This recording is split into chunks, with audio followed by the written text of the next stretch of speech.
The hotel's security footage was never released publicly, but one former employee described it years later in a late-night interview before abruptly ending the call. At exactly 3:14 a.m., the hallway camera on the fourth floor captured a sealed room slowly unlocking from the inside. No staff member had entered that room in over 20 years. The employee said the handle turned once, paused, then opened halfway into the dark corridor, and for 11 full seconds, something stood there, not moving, not leaving, just watching the empty hallway. Then the lights flickered, the camera distorted, and when the footage returned, the door was closed again. The employee only said one more thing before hanging up. There was never supposed to be anyone left inside that room. And look, that's where this story begins, because the abandoned hotel still exists, hidden off an isolated highway outside a small, unnamed mountain town. Most locals refuse to even drive past it after sunset, not because the building looks haunted, because of room 407, the room they sealed shut to the final disappearance, room that should have stayed closed forever. At first glance,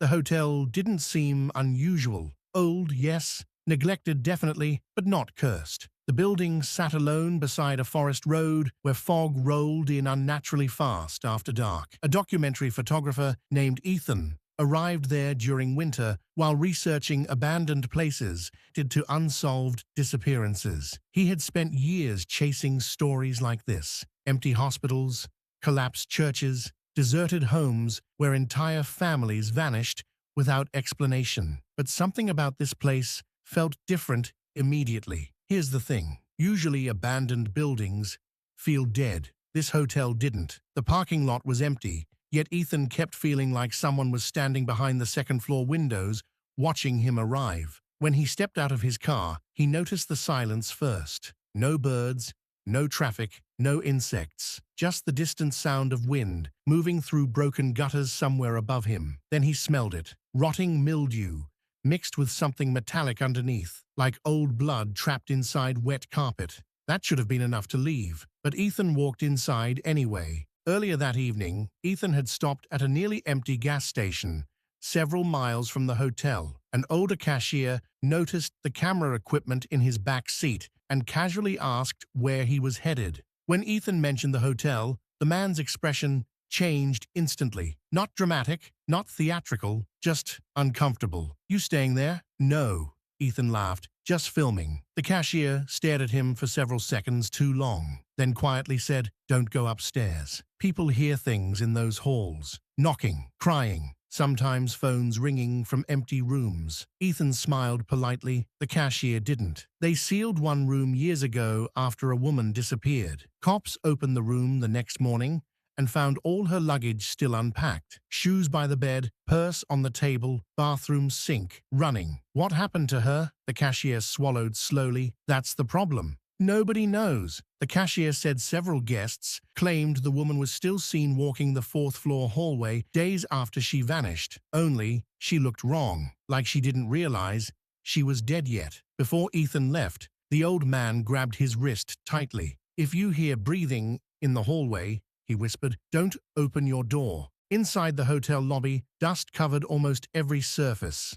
Old furniture sat exactly where it had been abandoned decades earlier. A chandelier hung overhead, coated in thick gray cobwebs, swaying slightly despite the absence of wind. Ethan's flashlight passed over faded guest records scattered behind the front desk, most dated back over 30 years. Some pages were stained dark brown. He didn't want to think about what caused those stains. That's when he heard the bell. A soft ding from the reception counter. Ethan froze. The sound echoed through the empty lobby. "Hello?" No answer. Then another ding, closer this time. His flashlight drifted toward the desk. The small silver bell was still vibrating, as if someone had just pressed it. Look, buildings settle, pipes make noise, old metal shifts. Ethan knew all of that, but deep down, he also knew someone, or something, had touched that bell. Then he noticed the elevator doors standing partially open across the lobby. Inside, the elevator was completely dark, yet he could hear faint music drifting upward from somewhere above. Slow piano notes, distorted, almost underwater sounding. and without fully understanding why, Ethan stepped into the elevator. The doors closed behind him. Then, the elevator began rising on its own. The elevator stopped with a violent jolt. Fourth floor. The doors opened halfway before shuddering to a stop. The hallway beyond looked endless. Wallpaper peeled in long strips from the walls. Water stains spread across the ceiling like giant black veins. Several doors stood slightly open, revealing nothing but darkness inside. And it was cold. Not normal cold, the kind that immediately sinks into your chest. Ethan stepped out carefully. The elevator doors slammed shut behind him. Then the piano music stopped. Complete silence. Until knock. A single knock echoed somewhere far down the hallway. Ethan turned his flashlight toward the sound. Nothing. Then another knock, this time closer. 3 slow taps against wood. He followed the sound deeper into the corridor until he found the source. Room 407. Unlike every other damaged room nearby, this door looked untouched. No dust, no peeling paint, just a clean brass number plate reflecting his flashlight. And wrapped tightly around the handle was a rusted metal chain. The door had been intentionally sealed shut. That should have ended the investigation. Instead, Ethan noticed something beneath the door, a shadow moving slowly back and forth, as if someone inside the room was pacing. Ethan backed away immediately. Every instinct told him to leave. Then the pacing stopped. Complete silence filled the hallway again. And that's when he heard breathing. Ethan nearly dropped his flashlight. He spun around. Nobody there. The hallway behind him remained empty, but he knew someone had spoken. Not imagined it. Not wind. An actual voice. Then came another whisper from inside room 407. Please, a woman. Weak, crying. At first it sounded human, terrified even, but something about the pacing of the words felt unnatural, like someone imitating emotion without understanding it. He slowly crouched beside the door. Who's in there? No response. Then a scratching sound. Long fingernails dragging slowly across the wood from the inside. Ethan stood up instantly, and that's when he noticed fresh marks near the bottom of the door. Deep grooves carved into the frame. Hundreds of them. Back in the lobby, Ethan searched through abandoned office files for anything connected to room 407. After nearly an hour, he found an old cassette tape labeled simply "Do Not Play." Naturally, he played it. The recording began with static before a nervous male voice spoke. This is Night Manager Report, January 14th. Heavy breathing interrupted him repeatedly. Then came distant knocking somewhere in the background. Guest in 407 keeps calling front desk, saying someone's inside her bathroom. Another knock echoed through the tape, louder this time. She says, "The mirror looks wrong." Maintenance checked the room twice. Nobody was there. A loud crash suddenly erupted on the tape. The man gasped. Then came screaming. "It knows we opened the door." Tape stopped, but Ethan realized something horrifying. The knocking from the recording was still continuing somewhere upstairs. At this point, he should have left. Instead, Ethan returned to the 4th floor, carrying only a flashlight and the cassette recorder. The knocking guided him deeper into the hallway, past room 407, toward a section of wall hidden behind collapsed debris. And there, he found another door, small, nearly invisible beneath torn wallpaper. It opened into a narrow maintenance corridor running behind the hotel rooms. The air inside smelled rotten. Every surface was damp. Water dripped steadily through pipes overhead. As Ethan moved through the cramped darkness, he noticed strange writing scratched across the walls. He watches through the walls. "Don't fall asleep here. She never left." Then he found photographs, dozens of them pinned crookedly along the corridor. Guests sleeping inside hotel rooms, people showering, people staring unknowingly out windows, all secretly photographed from hidden openings inside the walls. But the worst photo was at the end. A picture of room 407, taken after the disappearance.